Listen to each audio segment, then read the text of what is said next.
Good morning, and I know we've been listening a lot and we're thinking a lot, but I really do have a challenge that I hope you'll let the synapses up there start firing this morning. But first, you're probably saying to yourself, why literally is there a retired U.S. Navy Admiral here in this group? And I respect that question, I really do. I need to offer that my last position that you may look in the bio, but I was the chief research for the Navy and the Marine Corps. And I always had a motto with my team was, I never, ever want to see a sailor, a soldier, a Marine, an airman, a Coast Guardsman in a fair fight, ever. That's us.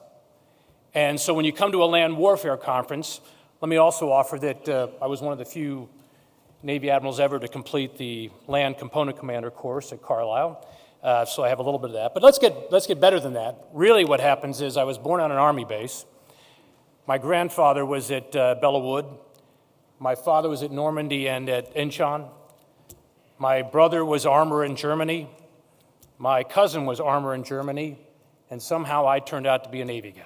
So at least there's some Army background somewhere back there, I promise you. But really what I want to offer this morning is I'm going to throw this out to you because this challenge is not centric to land warfare. It will be, and we're going to talk about it. It's going to be certainly centric to every service, even the joint commands. And I'm going to piggyback a little bit on James's comments on the joint netted weapon systems. You're going to see sometimes that can also be, unfortunately, a vulnerability to us.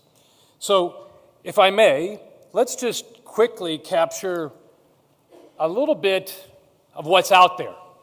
Everybody's read their threat manuals recently, I'm sure you have. And you know as well as I do, unless you're very naive, that our adversaries, our near peers specifically, and even some of our lesser tiers are getting extremely capable in their weapon systems. They're becoming very lethal, survivable. You can read the slide. But another concern of mine is that it's not just the long-range kinetic that we're used to, things that go boom. They're bringing a lot of asymmetrical potential into this now. Electronic warfare, cyber warfare, things that James has to worry about when he does his joint C4ISR. I agree.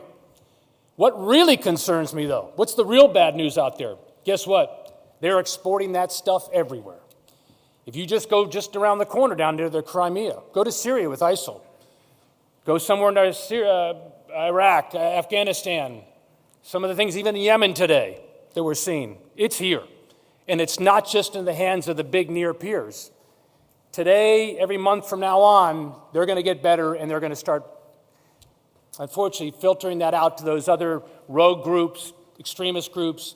If you don't think they're around the corner trying to kill you, they are. And we know that just from a small example in Tunisia.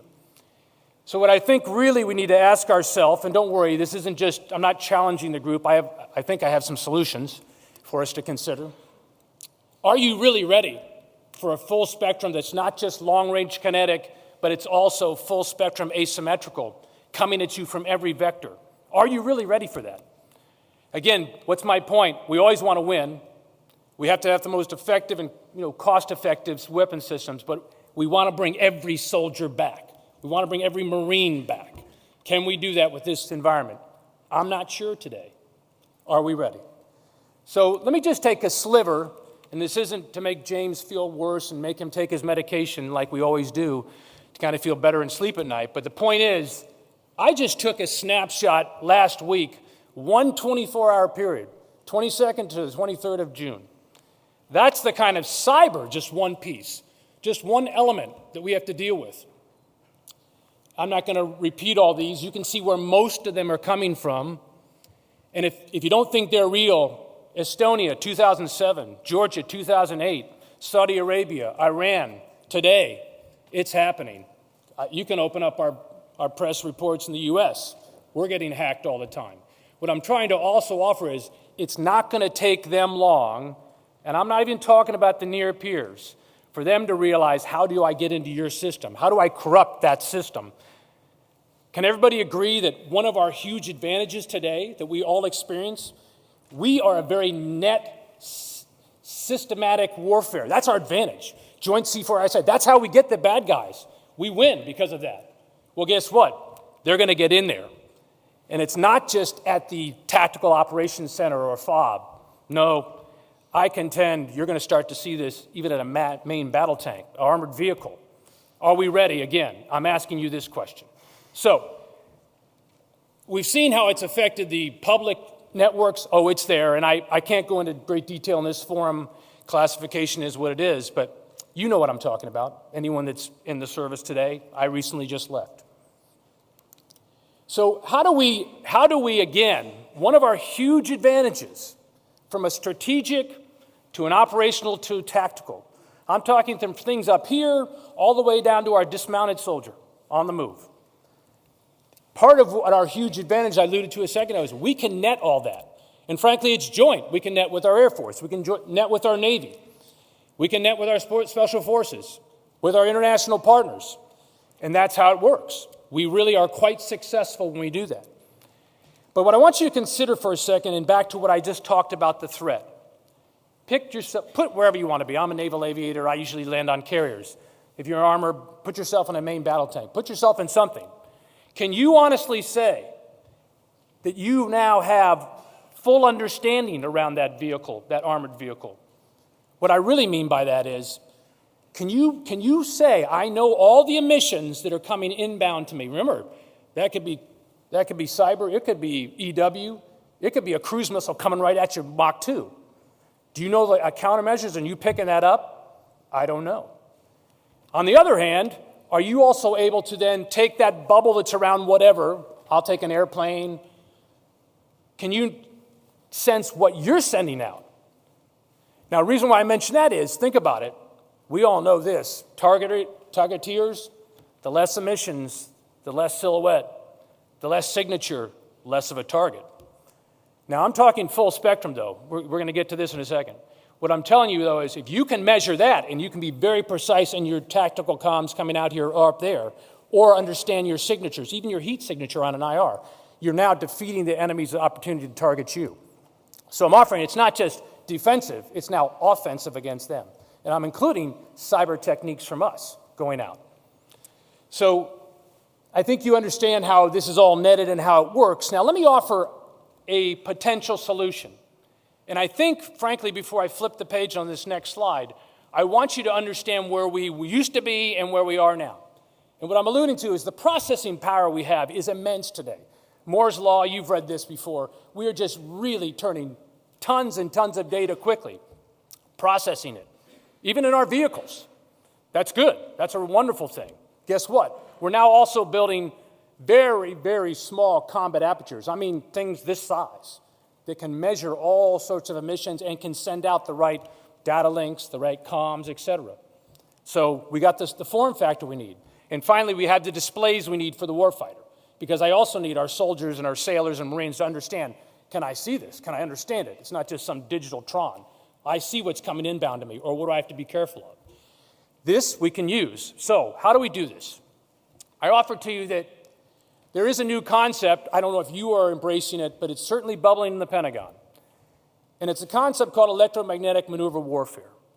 And what I'm talking about when you talk about that maneuver warfare, has our soldier on the ground or in a vehicle understood all the emissions that are around him or her, understanding how I want to transmit my emissions properly, understanding the full spectrum around me. Remember, I didn't just say I'm an RF person. It's not just RF.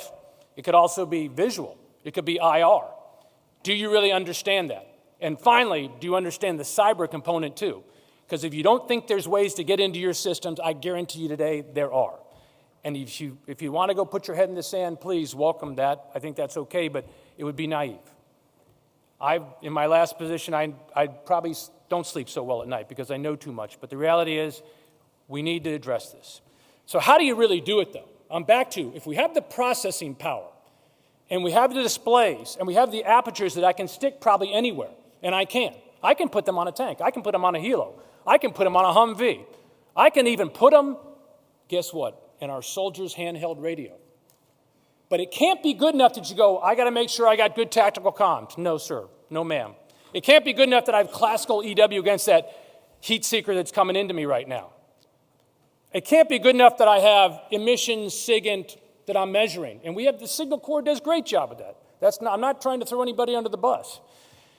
But I'm also offering that We have people that do cyber expert. The question is, can we fully integrate this into one maneuver and one maneuver warfare?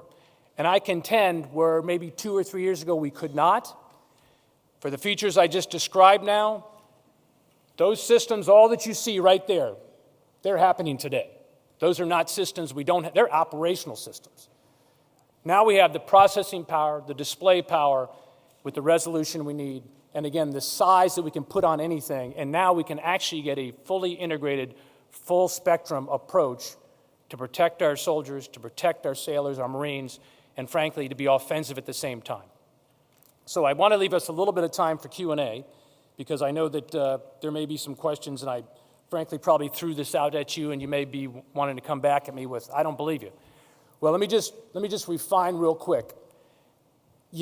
In terms of what we used to do and what we need, remember, this is a futures discussion, but I just described to you the cyber events and the electronic warfare events, they're happening today, and they will only get worse. How are you going to address that with your forces? How is your leadership going to look at that? And I don't want to offer that this is, everything costs money. No one has enough money. I respect we all come from the same, family in that regard. But I will tell you that I'm not talking about anything exquisite here that has not already been either produced or at a very mature prototype, mature level. So really what I'm offering to one last time is that if you think you're going to send your sailor, your soldier, your Marine out there and just say, I want you to really watch that EW to make sure you understand the emitters that may be coming inbound to you or that you need to protect, that's good. But what about over here? You just forgot the cyber defense piece where someone's now just injected into your network, completely corrupted it, and all your weapon systems are down. I don't know. But I did offer an opportunity for us in the next few years here, and one that we're even working on, and we've, again, got a pretty proven system right now. We think it can be done. And we think it can be done affordably. So I really, and Chief, I'm done. We're going to run out of time. I know. I was given a little, I just wanted the first Sea Lord. I was in the Middle East last night. I flew in last night. I think the first Sea Lord corrupted my slides and put that on the last one. So I apologize for that. That was not an intended snipe at my land brothers and sisters. I'm going to replace that next time. But the point is, we're ready. Thank you and very thank you much. again for your attention and your time. Thank you.